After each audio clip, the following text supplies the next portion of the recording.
Sometimes as a realtor, you have to say no to your clients, and sometimes clients have to say no to situations.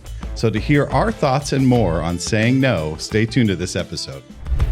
The Den, powered by the Lyons Group, a show dedicated to exploring hot topics in real estate, local happenings, and industry trends. We're a small team of professionals approaching $400 million in sales and nearly 2,000 local transactions. You're listening to time-tested experts and industry leaders. Here's a refreshing look at real estate happenings and more. Welcome to The Den. Hello, everyone. Welcome to this episode of The Den. It's all about the big N-O today. We're going to talk about saying no and situations that involve you saying no and why you should sometimes. But before I get to that, let me introduce my friends, my partners, my co-hosts, the fellow members of the Lyons Group. To my left, Paul, Hammy the Rockberry, Aspen, the Ninja Groen, and the boss, Shannon Martin Martinez. My name is Ben, no way Lyons, and I'm your host today. This is an interesting topic because, and part of this, actually, Paul, you came up with this topic because of a situation that you faced, but it was just a good reminder about setting boundaries as a realtor, as a professional. And sometimes clients, we started exploring this a little bit. Sometimes clients have to set their boundaries as well, you know, whether it's the situation that they're in as far as a contract or before going under contract, or in your personal life, saying no is a healthy thing to do. So let's talk a little bit about that. Paul, kick us off here. Share some thought. Yeah, that's right. I'm going straight to you. Right. I love that look. Every time we just throw it out there, it's just, you know, no one knows. Just for our audience to know, no one knows where I'm going with. Yeah. So this is going to start out with no structure whatsoever. No structure. Nobody makes eye contact with Ben whenever he's nobody wants to be first. I think that was my problem that time. I was looking at you. You were looking square in the eyes with me. So talk to me about what brought this topic to the table as far as a no. What were you thinking in regard to the situation that you faced, and explain that a little bit? Well, I got called out to do a market analysis on a property, and we all know business is a little bit slower this year. So you take the calls, you say yes, a lot more consulting with people. I went out there and plenty of issues with this house. They were in a situation where they inherited the house. They couldn't have two homes. They needed to get rid of this one. But there were just too many issues with the house. And at the end of the day, it became uninsurable due to some erosion on the property. So I had to say, I don't think this can be sold. You know, a lot of people would say yes and then get into, you know, tie people up, have people spend money. And at the end of the day, it would have been the same result. It's uninsurable and the deals would fall through. So if you can see that at the outset, sometimes you just got to go, this is not doable. What you want to do with this property is not doable. And I thought that was a good, because I've been in so many deals where I said, I should have said no to this one. Yeah. But learning, even in a tough market, to say no up front saves so much heartache for everybody. Just to parlay on that, I mean, the fact that you're saying that, first of all, you're hitting it right up front, right? You're not getting into it, letting this drag out, and then having to say, no, this isn't a workable situation. You doing that up front shows your professionalism. But the second thing is, like what you just said, is it's not just about you, it's also about the client, right? Because they're going to be drugged through this process and they're going to have a terrible experience. So a no up front is really a healthy thing for them as well. Maybe some other options and some paths forward for them to think about. But in that situation, very healthy to just get it on the table.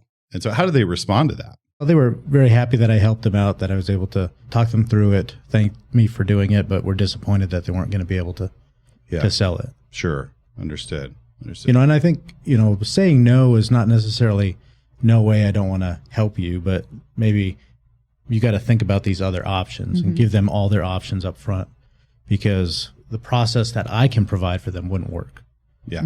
You know, so I said, if you want to rent it, you want to do something different. Yeah. They could do that. Well, I remember people hire us to give them good advice, not to tell them what they want to hear, but to give them good advice to follow and pathways forward in what they're, you know, accomplishing their goals. Sometimes no is the answer. Yeah, it's okay to do that. Yeah. I had a conversation last night with the seller. I just had asked her after I did the walkthrough, I said, do you have a general idea of where you're thinking for a price point? Just because I'm curious. Now, it usually doesn't affect my numbers at all. I run my own numbers, obviously. I'm just curious for expectations. And she put out a pretty high number. And I stopped her right there. I said, look, I just want to be upfront with you and let you know that that's not going to be reasonable in this market. And that's okay. So oftentimes people equate saying no to a price or a situation or something like that as a definitive, oh, it's an ugly no. No, it was just like, and her response to that was, oh, I understand. I know the market is what it is. I'm like, oh, okay. So she didn't take that no as like, you don't like me, you don't want to work with me. It was no to that path or that direction. So, and that was the beginning of a healthy conversation after that. So no's can come in all shapes and sizes. And really, it's about steering the situation as a whole. So don't use that word. What? Steering. Oh, no steering, no redlining, none of those. Thank you for that clarification. Aspen, what are your thoughts on a healthy no, and in what kind of shapes and sizes those can come in?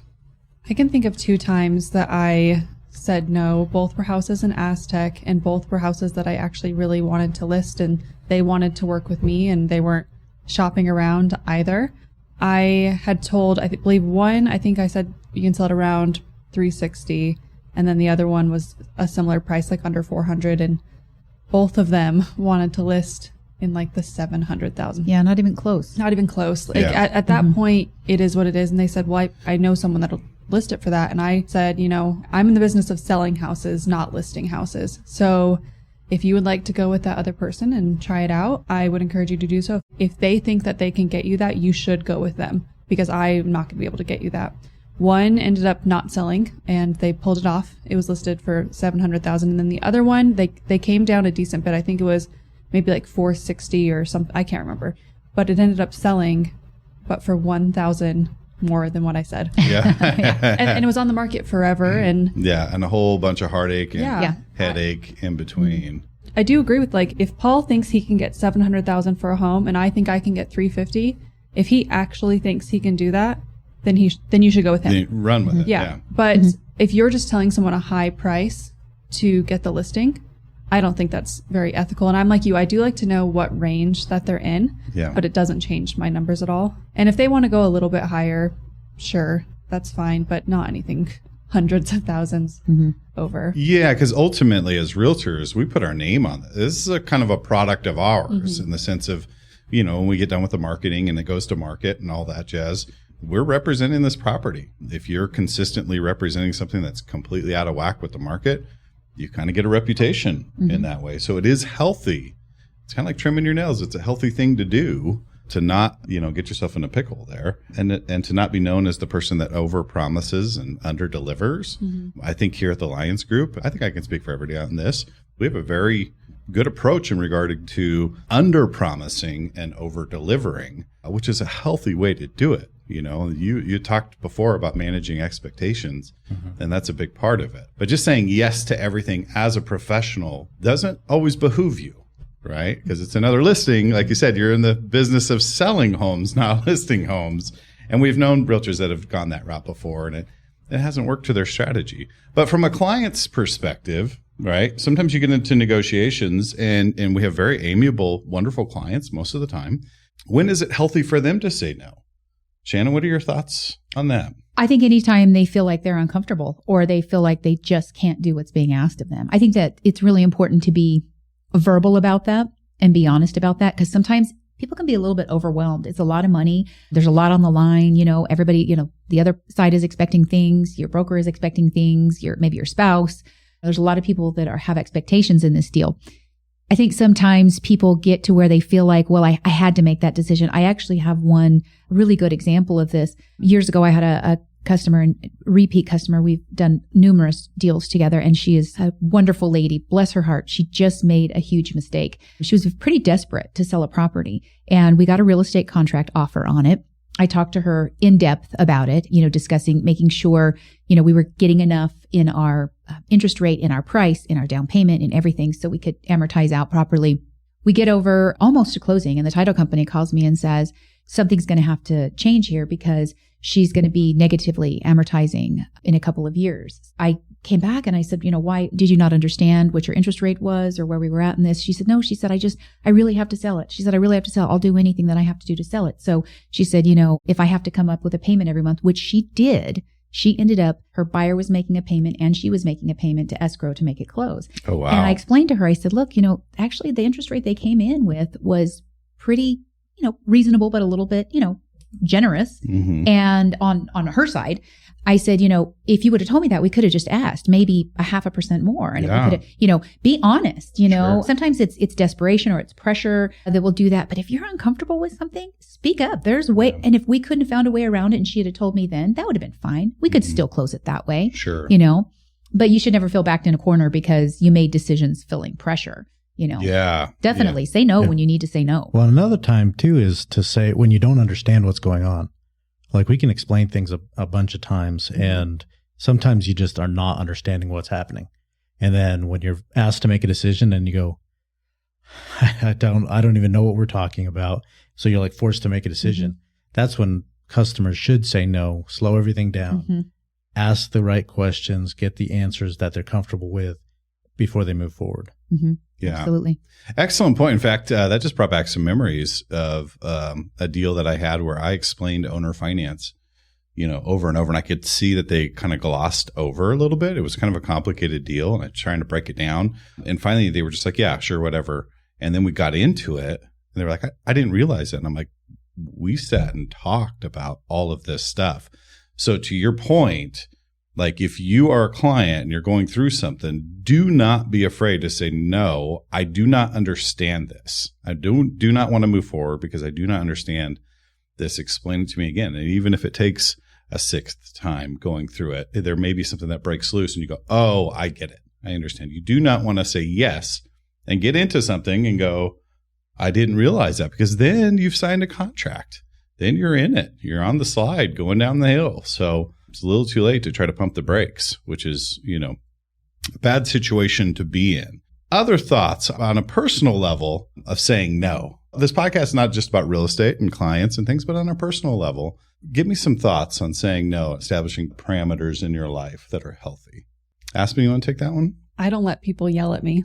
So I don't. I'll give you kind of the first one. Okay. And then I'll be like, okay, well, please don't talk to me like that. We can always communicate another realtor, a client, whoever. But I have fired a client before just because from the first conversation, she was calling me stupid and yelling at me. And I just said, you know what? I don't think we're going to be a good fit. She was like, what? She was shocked. And I was like, I don't think we're going to work together well. I think you should call somebody else. And she was absolutely mind blown that she couldn't just yell into it. I was like, this is our first conversation. Wow. Yeah. And you're talking to me like that?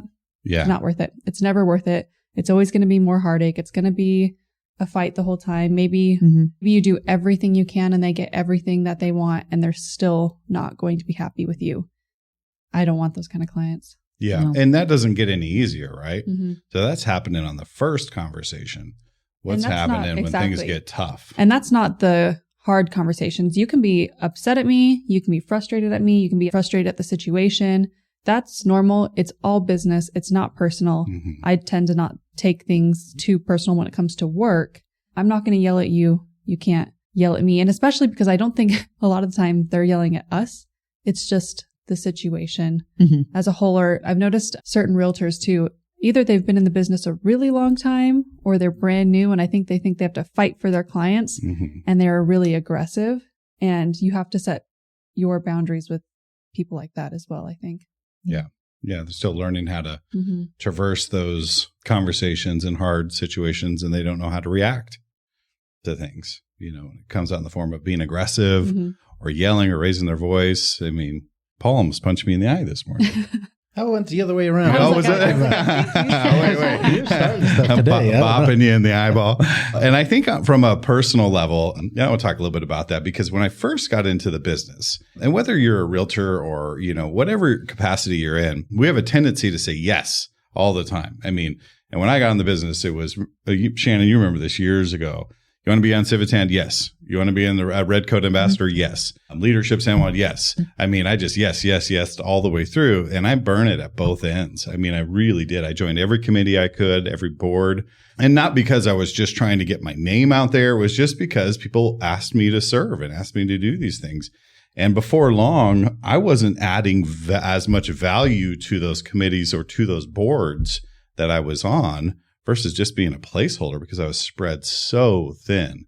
And that was like really the first lesson for me to say, okay, if I'm going to actually have some impact and bring some value to these things that I'm signing up for, then I need to learn how to say no.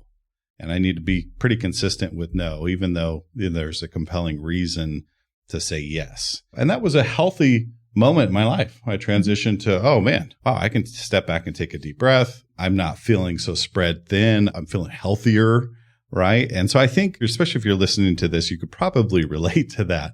It is healthy to have those boundaries and to say no, not just in a real estate transaction as a client, in a situation, but in your personal life, to be able to say, I've had enough, or this doesn't align with my vision for my life.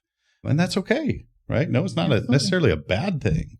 So it's not just not a bad thing. It is a good thing. We should be steering the boat with where we want to go. We should be setting the boundaries on how we want to be treated. We should be, like you talking about yours, setting the boundaries of what kind of clientele or what kind of product we are comfortable with selling and what we feel that we can do with someone, or how we have expectations of being treated with somebody. I think that that's really important for us to, it's not just not bad. It's healthy. It's good. It's positive. That shows that you have growth, that you have maturity, that you can, stand up and recognize that this situation doesn't work for me. And then I'm going to, walk into the situations that do, that I can be successful in, or that I can be transformational in. Yeah. It reframes your perspective to a large degree. Have you two felt that same way, where you've just spread thin from saying yes too many times? Yeah. Well, and I think there's a fear of saying no, because, either it'll affect business or it'll affect friendships or something like that. But sometimes helping yourself out in that instance helps you in the long run as well. Mm-hmm. So I've gotten off committees. I've gotten, it's hard to say no when you hurt some people's feelings and you tick some people off, but all of a sudden you're freed up to do things that benefit you more. So yeah, I do agree with that. Yeah. Yeah. And we used to, I just think about when I first started being a realtor, every time the phone rang, can I see this house? Yes. I was just thinking that. Yeah. So you can expand on this. Can you run out here on this day at this time? Yes. And usually it was like that day within an hour, and you're dropping everything and you're being the pop-up realtor. And that is exhausting. It could be a tough situation. Talk to that a little bit, Aspen. So the first 2 years that I was licensed, I would answer the phone at 1 a.m. It didn't matter. You call me, I'm answering. Bryson would get so mad because I was like attached to my phone and I said yes to everything. And I was writing contracts at midnight. And, some stuff like you like to work late. I'm more of a 5 a.m. person, yeah. But like you can still do things outside of normal business hours. And I think that's the really great thing about this job, but you don't need to pick up and go. I tell my clients, if my phone is not on Do Not Disturb, you can go ahead and call me. If it's 10, 11 o'clock at night, if it's 5 a.m, if it's not on Do Not Disturb, you call me. But if it's on, I'm not going to answer. Sure. So that's my boundary that I've set up, because the first 2 years I was a pop-up realtor. I did all the hard deals. I answered every phone call, anything. And I just don't think that's healthy and it's not sustainable. So it was fine for a little bit. And I do actually think that you have to do that. It's like boot camp as a realtor, yep. Right?